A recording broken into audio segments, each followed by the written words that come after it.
एक नए वीडियो में आप सबका स्वागत है। अगर अभी तक आपने हमारा चैनल सब्सक्राइब नहीं किया है तो सब्सक्राइब जरूर कर लें ताकि हर इन्फॉर्मेशन आपको मिलती रहे। हमने अपनी पिछली वीडियो में आपको इमरजेंसी केयर टेक्नीशियन कोर्स के बारे में पूरी इन्फॉर्मेशन दिया था पिछली वीडियो में, और साथ ही इस इमरजेंसी टेक्नीशियन कोर्स यानी कि 1 वर्षीय डिप्लोमा प्रोग्राम को करने के क्या क्या फ़ायदे हैं उस वीडियो में बताया गया था। अगर अभी तक आपने वो वीडियो नहीं देखा है तो इस वीडियो के लास्ट में उस वीडियो का लिंक आएगा, आप उस वीडियो को ज़रूर देखें। और अगर हम बात करें इस वीडियो की तो यह वीडियो आपके लिए बहुत ही इम्पोर्टेंट होने वाली है, क्योंकि इस वीडियो में हमने आपको बहुत सारे इन्फॉर्मेशन दिए हैं इस कोर्स से रिलेटेड। जैसे कि इस कोर्स में आपको यदि एडमिशन लेना है तो आवेदन कैसे करेंगे, और साथ ही फ़ीस कितना पे करना होगा और वो फीस आप कैसे पे करेंगे, साथ ही कौन से कॉलेज में आपको एडमिशन लेना बेहतर होगा, और यहाँ पे आपको आवेदन फॉर्म कैसे फिल करना है वो भी बताया गया है। यानी कि यहाँ पे छात्रों की सुविधा हेतु हमने जो आवेदन का फॉर्म है, फॉर्मेट है, उसे फिल करके भी बताया है सही तरीके से। और इस वीडियो में अन्य प्रकार की और भी जो इन्फॉर्मेशन है जो आपके लिए हेल्पफुल होगी उसकी जानकारी यहाँ पे दी गई है। यदि आप इस कोर्स में एडमिशन लेना चाहते हैं तो सबसे पहले एक बात याद रखें कि इस कोर्स में एडमिशन लेने के लिए जो आपके 5 कॉलेज दिए गए हैं उसमें सभी में अलग अलग आवेदन हो रहे हैं। ठीक है, जो आवेदन की प्रक्रिया है वो एक साथ ना हो करके, यदि कोई जो छात्र हैं वो अलग कॉलेज में एडमिशन लेना चाहते हैं, यानी कि पर्टिकुलर रायपुर में लेना चाहता है या रायगढ़ में या बस्तर में, इस प्रकार से वो अलग अलग कॉलेज के लिए आवेदन करना होगा। ठीक है, और अलग अलग कॉलेज में यदि आप आवेदन करते हैं तो आपको फ़ीस भी अलग अलग पे करना होगा, साथ ही जो एप्लीकेशन है वो भी अलग से आपको वहाँ पे सेंड करना होगा। तो पूरी इन्फॉर्मेशन के लिए चलिए वीडियो शुरू करते हैं। सबसे पहले अगर हम देखें कि यदि आप स्वर्गीय श्री लखीराम अग्रवाल स्मृति शासकीय चिकित्सा महाविद्यालय रायगढ़ में प्रवेश लेने के इच्छुक हैं तो आपको क्या करना होगा प्रोसेस। यहाँ पे सबसे पहले तो ये जान ले कि जो स्टार्टिंग डेट है आपकी ऑनलाइन आवेदन की वो 20 मई 2021 है। सभी जगहों के लिए जो 5 महाविद्यालय दिए हैं वहाँ के लिए लास्ट डेट आपका 31 मई 2021 होगी, और जो आपका मेरिट सूची जारी किया जाएगा वो 5 जून 2021 को जारी करेंगे, और साथ ही जो आवंटन है यानी कि आपका अलॉटमेंट जारी होगा वो 7 जून 2021 को होगा, और प्रवेश की प्रक्रिया यानी कि जो सेलेक्टेड छात्र हैं उनका 10 जून 2021 से 13 जून 2021 तक महाविद्यालय में प्रवेश हेतु डेट दिया गया है। और आपका जो यह कोर्स है वो 15 जून 2021 को स्टार्ट हो जाएंगे, और यह जो प्रक्रिया है आवेदन करने की डेट, साथ ही लास्ट डेट, साथ ही जो सूची करने की आवेदन जो आपका मेरिट सूची जारी होगा उसकी डेट सभी महाविद्यालयों में सेम है। ओके, और अब बात करते हैं कि आपको अप्लाई करने के लिए जो फीस है वो कैसे पे करना है। एक चीज़ यहाँ पे 5 महाविद्यालय के लिए और कॉमन है कि फीस यहाँ पे SC के लिए जो फीस रखी गई है वो 300 रुपये है सभी महाविद्यालयों में, और OBC और जनरल के लिए 500 रुपये शुल्क पे करना होगा। ठीक है, और आवेदन हेतु आपको क्या करना है, यहाँ पे स्क्रीन पे आप एक मेल आईडी देख रहे होंगे gmc2013@gmail.com। इसमें आपको अपने जो फॉर्म का फॉर्मेट है, साथ ही जो डॉक्यूमेंट है और जो आप फीस पे करेंगे उसका रसीद आपको अटैच करके मेल करना है। ठीक है, और आपको यह फ़ीस यहाँ पे ज़िला रायगढ़ के लिए फ़ीस कैसे पे करेंगे, जो फीस पे करने की डिटेल है वो सिर्फ यहाँ पे रायगढ़ के लिए है। ठीक है, आपको क्या करना होगा, रायगढ़ के द्वारा बहुत ही अच्छी सुविधा दी गई है छात्रों को कि आप अपना जो फीस है वो ऑनलाइन पे कर सकते हैं, यानी कि फ़ोन पे, गूगल पे, पेटीएम या अन्य UPI की मदद से या नेट बैंकिंग के माध्यम से आप यहाँ पे अपना फ़ीस पे कर सकते हैं। यहाँ पे बैंक डिटेल दी गई है, अकाउंट नंबर दिया गया है रायगढ़ के द्वारा, साथ ही जो फीस आप पे करेंगे जिस अकाउंट नंबर में, तो वहाँ पे दोस्तों नाम पूछा जाता है कि आप जो बैंक होल्डर है, जो अकाउंट होल्डर है उसका क्या नाम है, यानी कि किसको आप सेंड करना चाहते हैं। लाम मेडिकल कॉलेज रायगढ़ जो लिखा गया है यहाँ पे, वहाँ उसका नाम आपको देना है, साथ ही अकाउंट नंबर फिल करना है, IFSC कोड भी दिया गया है, और जो बैंक है वो SBI है। ठीक है, तो इस जो बैंक अकाउंट दिया गया उसमें आप फ़ोन पे, गूगल पे, पेटीएम या किसी भी ऑनलाइन माध्यम से फीस पे कर सकते हैं। फीस पे करने के बाद एक चीज़ विशेष ध्यान रखें कि उसमें एक ट्रांजैक्शन आईडी प्राप्त होगा आपको। उस ट्रांजैक्शन आईडी को नोट करके रखें। मोबाइल से कर रहे हैं तो स्क्रीनशॉट ले लें, क्योंकि उसे आपको बाद में फॉर्म में फिल करना होगा। ठीक है, जो ट्रांजैक्शन आईडी दी गई है वो। और एक बार मेल आईडी और आपको बता दें, gmc.raigad.2013, इसी में आपको जो मेल करना है अपने डॉक्यूमेंट को वो होगा। इसके अलावा यदि आप डिमांड ड्राफ्ट ही बनवाना चाहते हैं बैंक से, यदि आप फ़ोन पे या अन्य नेट बैंकिंग के माध्यम से फीस पे नहीं कर पा रहे हैं, तो यहाँ पे आप डिमांड ड्राफ्ट भी बना सकते हैं। जो ST SC के कैंडिडेट हैं उनका 300 रुपये का, और जो जनरल और OBC के कैंडिडेट हैं उनको 500 रुपये का जो DD बनेगा वो अधिष्ठाता स्वर्गीय श्री, यहाँ पे जो कॉलेज का नाम दिया गया चिकित्सा महाविद्यालय रायगढ़, इसके नाम से आपको DD बनाना है। DD बनाने के लिए आपको क्या करना होगा, आपको कुछ नहीं करना है, सीधा बैंक जाना है, जो फीस है उतना लेकर के बैंक में जाके आपको बोलना है, एक जो स्लिप रहता है वो, कि हमें DD बनाना है इस नाम से, यानी कि जो महाविद्यालय का नाम दिया गया चिकित्सा महाविद्यालय रायगढ़।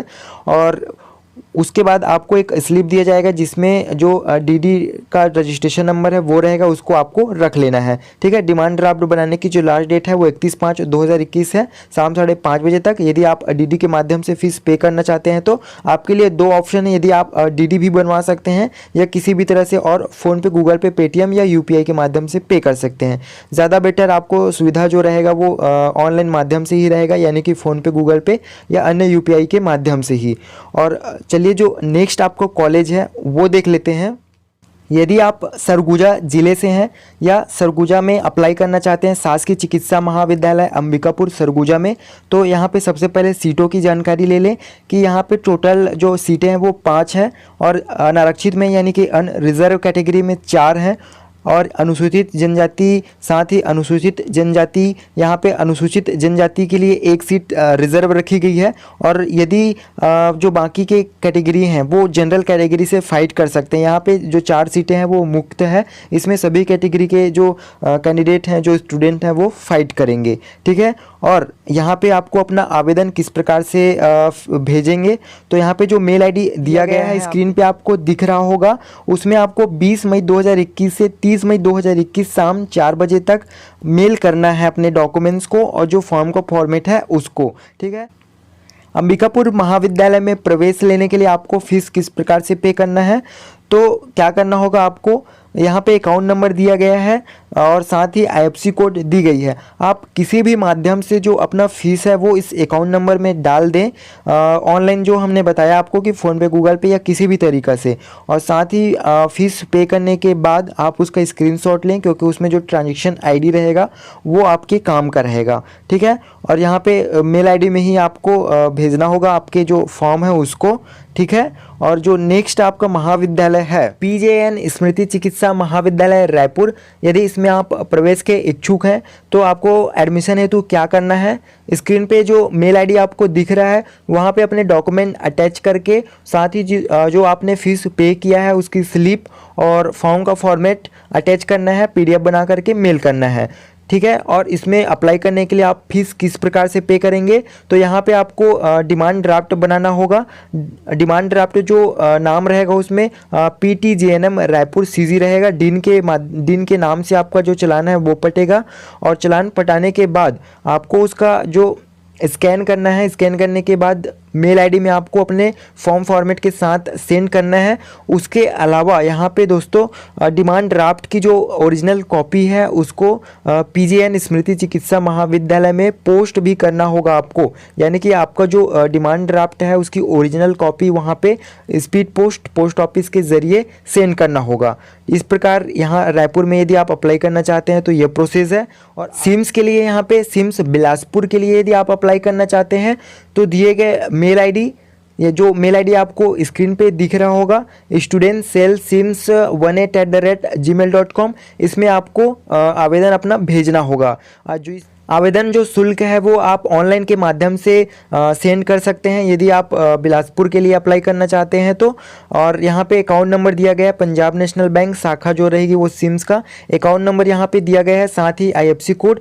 आप यहाँ पे जो अपनी फ़ीस है वो किसी भी माध्यम से फ़ोनपे, गूगल पे या अन्य कोई UPI या नेट बैंकिंग के ज़रिए अपना फ़ीस जो है वो पे कर सकते हैं। फ़ीस पे करने के बाद आपको अपना रिसिप्ट कॉपी जो है वो स्क्रीनशॉट लेकर के या किसी भी माध्यम से आपको नोट कर लेना है, क्योंकि वो फॉर्म फिल करने के टाइम आपको उसका जो ट्रांजैक्शन ID रहता है दोस्तों वो लगेगा, वही आपका प्रूफ रहेगा कि आपने हाँ फीस पे किया है। ठीक है। और यहाँ पे जो सीटें हैं बिलासपुर के लिए वो 5 हैं और यहाँ पे अनारक्षित में 4 सीटें हैं, जिसमें एक फीमेल के लिए रिजर्व रहेगा, साथ ही अनुसूचित जनजाति के लिए 1 सीट रिजर्व रहेगा। ठीक है। और आगे हम बात करें जो हमारा आखिरी महाविद्यालय है, स्वर्गीय श्री बलिराम कश्यप स्मृति शासकीय चिकित्सा महाविद्यालय डिमरापाल यानी कि जगदलपुर। दोस्तों यदि आप जगदलपुर में अप्लाई करना चाहते हैं तो यहाँ पे मेल ID दिया गया है, स्क्रीन पे आप देख रहे होंगे। ईमेल के माध्यम से ही आपको अपना आवेदन वहाँ पे सेंड करना है। और इसमें जो जगदलपुर है वहाँ के लिए आप फीस किस प्रकार से पे करेंगे, तो यहाँ पे आपको DD बनवाना होगा, यानी कि डिमांड ड्राफ्ट। जिस तरह से आपने बाकी महाविद्यालय के लिए हमने बताया आपको कि डिमांड ड्राफ्ट बनवाना है, उसी प्रकार से आपको यहाँ जगदलपुर के लिए dean LS BRKM government medical college Dimrapal Jagdalpur के नाम से आपको डिमांड ड्राफ्ट बनाना होगा। और डिमांड ड्राफ्ट बनाने के बाद आपको जो उसकी स्कैन कॉपी है वो फॉर्म फॉर्मेट के साथ सेंड करना होगा ईमेल के माध्यम से। इसके अलावा दोस्तों आपको मेल करने के बाद स्पीड पोस्ट के माध्यम से भी जो कार्यालय है स्वर्गीय श्री बलिराम कश्यप स्मृति शासकीय चिकित्सा महाविद्यालय डिमरापाल जगदलपुर में इस एड्रेस पर आपको जो ओरिजिनल आपका डिमांड ड्राफ्ट की रिसिप्ट कॉपी है उसे सेंड करना होगा। ठीक है। तो इस प्रकार से आपको अपने समस्त जो अलग अलग महाविद्यालय है वहाँ पे अलग अलग तरीके से फीस पे करने की सुविधा दी गई है। कहीं पे ऑनलाइन ट्रांजेक्शन आप कर सकते हैं, तो कहीं पे केवल डिमांड ड्राफ्ट ही बनाना है। और जहाँ जहाँ हमने आपको बोला कि स्पीड पोस्ट भी करना है, उस महाविद्यालय के लिए आपको जो ओरिजिनल आपका DD रहेगा उसको मेल भी मतलब जो पोस्ट ऑफिस है उसके ज़रिए सेंड करना होगा। ठीक है। और आप छत्तीसगढ़ के किसी भी ज़िले से निवास करते हो इन महाविद्यालय में अप्लाई कर सकते हैं। केवल जो आपका बस्तर का यानी कि जगदलपुर का जो महाविद्यालय है वहाँ केवल बस्तर संभाग के छात्र ही आवेदन कर सकते हैं। किसी अन्य जो संभाग है वे छात्र इस बस्तर संभाग में एलिजिबल नहीं रहेंगे। बाकी के जो आपके महाविद्यालय हैं 4, वहाँ पे आप किसी भी ज़िले से हो अप्लाई कर सकते हैं। ठीक है। उम्मीद करता हूँ कि आपको यह जो इन्फॉर्मेशन है वो समझ आया होगा। यदि और कोई कन्फ्यूज़न हो या कोई प्रश्न हो तो कमेंट के माध्यम से पूछ सकते हैं। और चलिए अब आपको जो फॉर्म का फॉर्मेट है उसे फिल करके बताते हैं, ताकि आप सही से फॉर्म को फिल करें और आवेदन की जो प्रक्रिया है उसे पूर्ण कर सकें। फॉर्म को फिल करने के लिए सबसे पहले यहाँ पे कैटेगरी का ऑप्शन है। यहाँ पे आपको अपना कैटेगरी फिल करना है, ST SC OBC जनरल जो भी है। उसके बाद यहाँ पे मार्क्स ऑप्टेन दिया है, आपके 12th क्लास में जितना आपने मार्क्स गेन किया है यानी कि जितना प्राप्त हुआ है, यहाँ पे अपना प्राप्तांक फिल करेंगे। और आउट ऑफ में जितना आपका पूर्णांक था यानी कि जितने नंबर पे का जो 12th का पूरा ऑल सब्जेक्ट रहता है वो यहाँ पे फिल करेंगे। उसके बाद दोस्तों यहाँ पे जो फ़ोटो वाला कॉलम है वहाँ पे आप अपना सेल्फ अटेस्टेड खुद का साइन किया हुआ साइड में फ़ोटो यहाँ पे चिपकाएंगे। उसके बाद जो एप्लीकेंट्स फुल नेम दिया गया है उसे इंग्लिश के कैपिटल लेटर में आपको फिल करना है। सबसे पहले आप अपना नाम लिखेंगे। यदि आपके नाम के साथ आपका सरनेम भी है तो एक डब्बा आप छोड़ेंगे स्पेस के लिए। उसके बाद आप अपना सरनेम लिखेंगे। ठीक है। उसके बाद जो सेकंड नंबर का कॉलम है उसमें आपको अपने फादर्स का नाम लिखना है। फादर्स का नाम लिखें। यदि आपके फादर्स के नाम में भी सरनेम है तो एक डिब्बा आप छोड़ेंगे। उसके बाद जो सरनेम है वो लिखेंगे। उसके बाद आपको अपना एड्रेस फिल करना है। यहाँ पे जो एड्रेस वाला कॉलम है उसमें आपको अपना पूरा एड्रेस देंगे। ठीक है। और डिस्ट्रिक्ट साथ ही टेलीफोन या मोबाइल नंबर आप ऐड कर सकते हैं। उसके बाद आपको डेट ऑफ बर्थ डे यानी कि जो तारीख है वो डालें, मंथ में जो महीना है वो डालें, ईयर में जो आपका ईयर है जन्म तिथि वो यहाँ पे फिल करेंगे। कैटेगरी में आपको टिक लगाना है, जनरल है तो जनरल वाले में ओबीसी, एससी, एसटी जिस भी आप कैटेगरी से बिलोंग करते हैं वो यहाँ पे टिक लगाएंगे। उसके बाद यहाँ पे आपको जेंडर सेलेक्ट करना है, मेल फीमेल जो भी आपका जेंडर है सेलेक्ट कर लेवें। उसके बाद 7वां नंबर में आपको क्लास यानी कि यदि किसी भी तरह से आपको फ्रीडम फाइटर हैं आप, या सैनिक कैटेगरी से बिलोंग करते हैं, या हैंडीकैप हैं, तो यहाँ पे आपको टिक लगाना होगा। यदि नहीं है फ्रीडम फाइटर, सैनिक या हैंडीकैप तो इसको कुछ नहीं करना है, आपको ब्लैंक ही रहने देना है, ठीक है। और उसके बाद आपको आपका जो 12th क्लास के बायोलॉजी सब्जेक्ट में आपका मार्क्स ऑब्टेन है यानी कि जितना नंबर आपने बायोलॉजी सब्जेक्ट में पाया है वो यहाँ पे फिल करेंगे। और मैक्सिमम मार्क्स में आपका जो बायोलॉजी का सब्जेक्ट जितने नंबर का टोटल आता है वो यहाँ पे फिल कर देंगे। उसके बाद जो ऑप्शन आता है वो मार्क्स ऑब्टेन का है आपके 12th क्लास का। यहाँ पे जो आपके 12th क्लास के प्राप्तांक है, जितने आपने नंबर पाया है वो फिल कर दें। आउट ऑफ में जितना आपका 12th टोटल नंबर का रहता है यानी कि पूर्णांक वो फिल कर देंगे। उसके बाद जो 9वां नंबर का जो बहुत ही महत्वपूर्ण है वो अटैच डीडी नंबर है, ये इसको आपको सही सही फिल करना है। डीडी नंबर आपको कहाँ से प्राप्त होगा? यदि आपने बैंक में डीडी के माध्यम से फीस पे किया है तो आपको एक स्लिप दिया गया होगा, उसमें डीडी नंबर होगा, उसको डालेंगे। और यदि आपने ऑनलाइन माध्यम से गूगल पे, फ़ोन पे या ऑनलाइन नेट बैंकिंग या अन्य प्रकार से ऑनलाइन फ़ीस पे किया है तो उसमें दोस्तों आपको एक ट्रांजेक्शन आईडी प्राप्त हुआ होगा, वो ट्रांजेक्शन आईडी यहाँ पे आप फिल कर देंगे। डेट जिस दिन आपने फ़ीस पे किया उसकी डेट यहाँ पे फिल करेंगे। वैल्यूज़ रुपीज़ यानी कि जितना फ़ीस आपने पे किया, ST SC है तो 300 रुपये और जनरल OBC है तो 500 रुपये यहाँ पे फीस रखेंगे, ठीक है। वहाँ उसके बाद आपको एक डिक्लेरेशन दे देना है, यहाँ पे डेट पे आप जिस दिन जो फीस पे किए हैं वो डेट डाल दें, या जिस दिन आपने जो आपका फॉर्म है उसको सेंड करना चाहते हैं उसका डेट यहाँ पे डाल सकते हैं। और सिग्नेचर ऑफ कैंडिडेट आप अपना सिग्नेचर यहाँ पे करेंगे। उसके बाद क्या करें, इसका हार्ड कॉपी मतलब प्रिंट निकाल करके इसके साथ ही आपको अपने 10th 12th और कास्ट सर्टिफिकेट को PDF फाइल बना करके अटैच करके, और जो आपने फ़ीस पे किया है यदि डीडी के माध्यम से किया है तो डीडी को स्कैन करके, और ऑनलाइन किया है तो ऑनलाइन में जो आप स्क्रीनशॉट लिए हैं उसको PDF फॉर्मेट में कन्वर्ट करके आप अपना जो फॉर्म है उसे ईमेल करेंगे। और जिस जगह पर आपको बोला गया है कि जो डीडी है या ऑनलाइन जो आपने फ़ीस पे किया है उसको पोस्ट ऑफिस के ज़रिए भी सेंड करना है तो वहाँ पे आप उसको पोस्ट के ज़रिए भी आपको सेंड करना होगा, ठीक है। तो उम्मीद करता हूँ कि आपको यह इन्फॉर्मेशन अच्छे से समझ आया होगा। वीडियो आपको अच्छी लगी होगी तो वीडियो लाइक करें। यदि आप हमारे चैनल में नए हैं, पहली बार आए हैं, तो इससे रिलेटेड और अन्य प्रकार की इन्फॉर्मेशन के लिए हमारा चैनल आप सब्सक्राइब ज़रूर करें ताकि हर इन्फॉर्मेशन आपको मिलती रहे।